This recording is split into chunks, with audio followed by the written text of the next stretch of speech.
नमस्कार, आप देख रहे हैं ब्रेकिंग बिहार। अभी हमारे साथ हैं लोक जनशक्ति पार्टी के प्रवक्ता प्रोफेसर डॉक्टर विनीत सिंह। इनसे जानेंगे इन दिनों लोजपा में काफ़ी बैठकों का दौर चल रहा है और आगामी 15 फरवरी के लिए लोजपा का कुछ बड़ा प्लान है। जैसे कि आपको हमने पहले भी बताया है कि इन दिनों लोक जनशक्ति पार्टी चिराग जो है, रामविलास पासवान के नेतृत्व वाली जो चिराग की पार्टी है लोक जनशक्ति रामविलास, इसमें कुछ बड़ा होने वाला है। इसी कड़ी में क्या कुछ बड़ा होने वाला है जानेंगे विनीत सिंह जी से। विनीत सिंह जी, सबसे पहले तो आपको ब्रेकिंग बिहार में स्वागत है।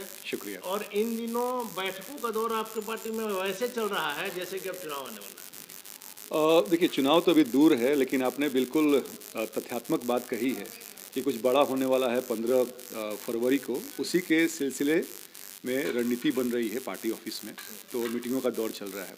क्योंकि बिहार में क्या बात, बिहार में अगर आप देखिएगा तो झूठी सरकार, युवा बेरोजगार और बेटियों की लुटती की इज्जत सरे बाजार, नाम के सुशासन है, काम उनका दुशासन का है, जहरीली शराब और मौत की सौगात, पढ़ाई ठप और प्रशासन पस्त। उसी को लेके कि जितनी ये जो बुरी नीति है नीतीश कुमार जी की, वो कह के आते हैं कि हम सुशासन का सरकार लाएंगे, लेकिन काम आप देख रहे हैं।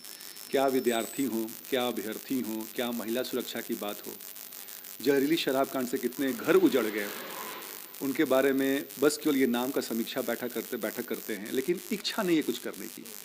तो इन्हीं सब चीज़ों को लेके, और जो विपक्ष है, विपक्ष बहुत तत्पर नहीं है।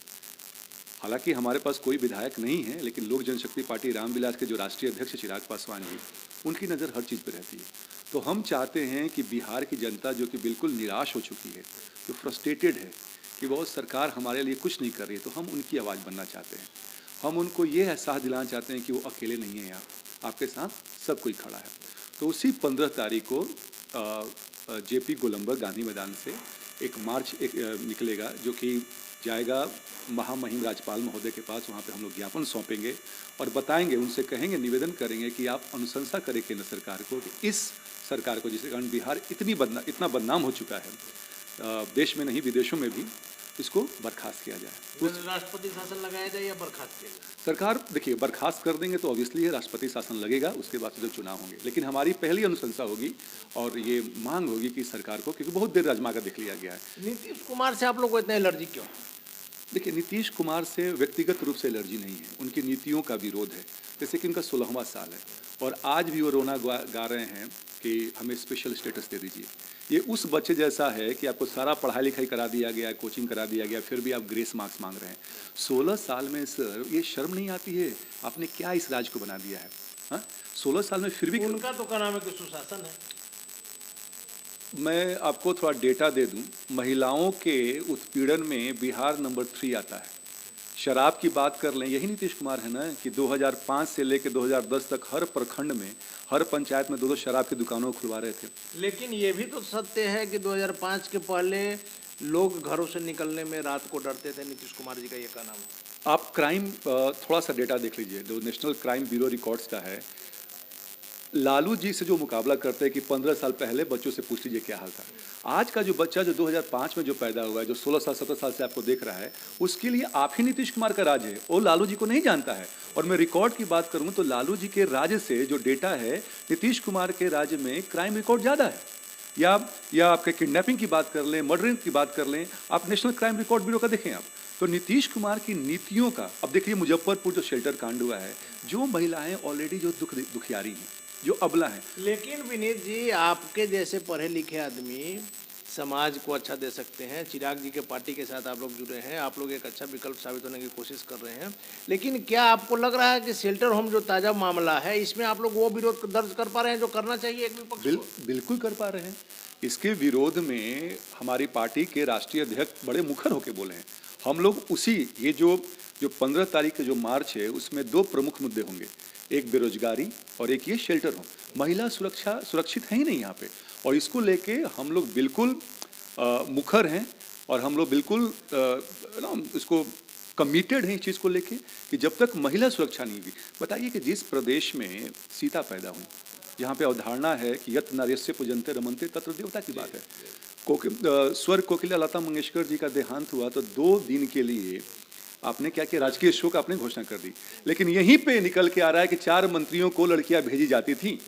तो ऐसी कौन सी पार्टी होगी, ऐसा कौन सा संवेदनहीन आदमी होगा? लेकिन ये बात आरोप लगाया गया है, अगर किसी के पास इस बात का सबूत है तो जदयू के प्रवक्ताओं का भी कहना है कि आप उसे कोर्ट में दीजिए। सर, सुप्रीम कोर्ट ने तंज कसा था ना कि बिहार में इसी मुजफ्फरपुर शेल्टर कांड को लेकर कि बिहार में जो सरकार है वो अपने अफसर और मंत्रियों को बचाती है।